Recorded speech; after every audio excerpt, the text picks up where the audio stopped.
Backstage, the Austin City Limits Music Festival. He is Finneas. So when we did this 2 years ago, isn't that crazy? You were playing a tiny stage, and you were awfully happy that anybody came. I was. I think I went on at you were here last weekend, I'm assuming too, yes? Last weekend there was storm warning on Friday, and they canceled all the they started at 4 p.m. I was chopping block 2 years ago. I would have totally had my set canceled. I went on at noon. So I never get to festivals at noon. So I was shocked anybody had come to the festival at noon to see me.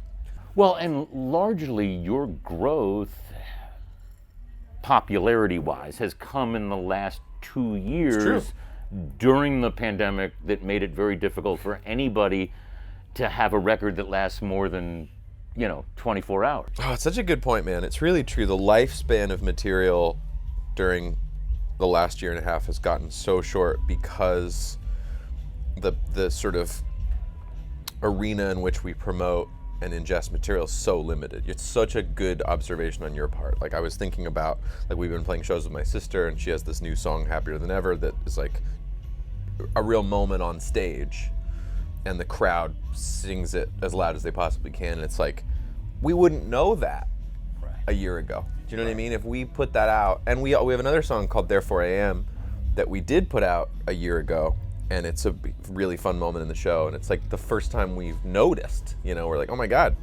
finally playing this song. So it's true, man. It's COVID really narrowed the lens in which material could have a moment, and I'm glad that stuff like shows coming back a little bit, because man, it makes songs have this whole other life. It's really cool. And largely, you haven't had a record, because that record's coming next week. It's true. So they've been given little bits of EPs and singles and whatnot. It's true. The same thing we talked about 2 years ago stands true. These are way more straightforward songs than I would have expected them to be. Thanks, man. ACL is this weird, funny benchmark for me. 2 years ago, I played it the day after my first EP came out. So I was playing a bunch of new stuff. Today, I'm playing it 5 days or a week to the day before my first album comes out. So just funny timing. Yeah, I mean, that's, there are exceptions to that standard, but I definitely did not set out to try to imitate what I'm doing with my sister or imitate what I'm doing with any other artist, be it Girl in Red, Camila Cabello, JP Saxe, Julia Michaels. I want everything I do to be distinct and differentiatable, and one of the ways that manifests itself is my songs are acoustic guitar, verse, chorus, drum kit, bass guitar. And man, it makes them especially fun live. It's great to have musicians behind me. And that's proven over the years to be a pretty dependable format. It's true. It ages shockingly well, and that is a sort of another philosophical component to me. Is I think it's a Butch Walker quote, but he was the only stuff I don't look back on and regret wearing was jeans and t-shirts. And I think I'd like to make jeans and t-shirt albums. I want to make stuff that yeah, maybe it's not the trend of 2021, but it's also not going to sound horrible and dated in 5 years. Were you one of the guys that was sort of built for the pandemic? Such a good question. And yes, I definitely missed a lot of things like everybody else. And one of the things that brings me a lot of joy is just sitting at a coffee shop in the morning and listening to some music and watching people walk by with their dogs and stuff. And so the year of not, in LA, there was there was nowhere to sit, couldn't sit and wait anywhere. So I really missed that.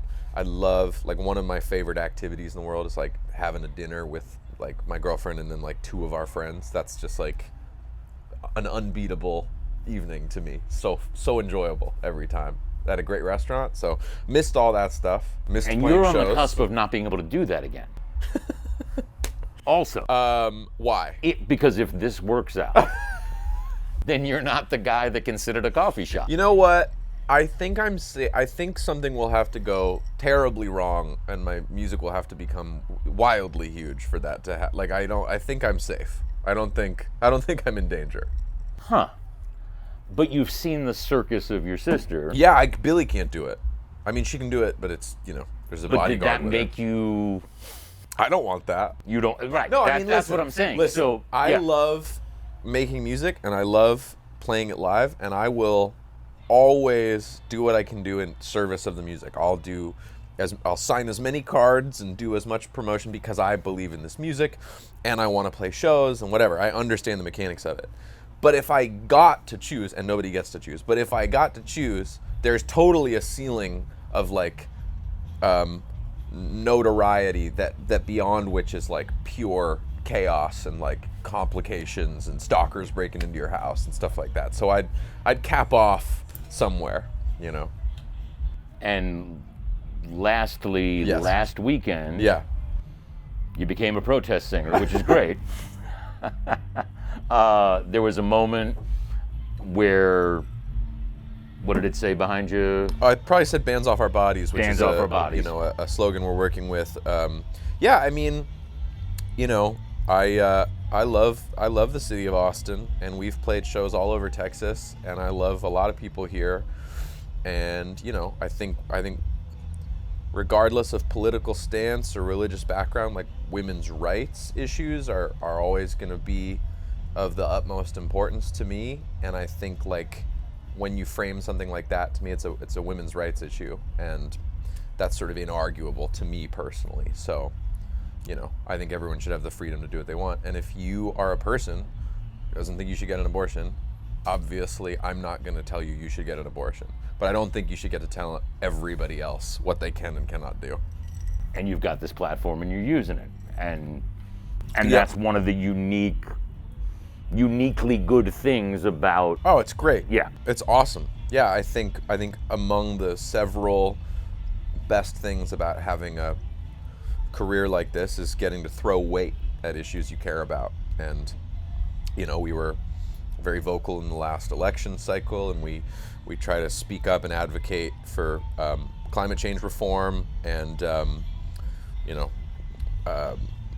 sensible common sense gun laws, and I think all of that stuff is stuff that I felt just as passionate about, but much more powerless towards earlier in my life. So it is nice to be able to, make fiscal contributions to it, or at the very least raise awareness if it's not something that, you can't always solve problems with money. But yeah, I mean, it's totally awesome.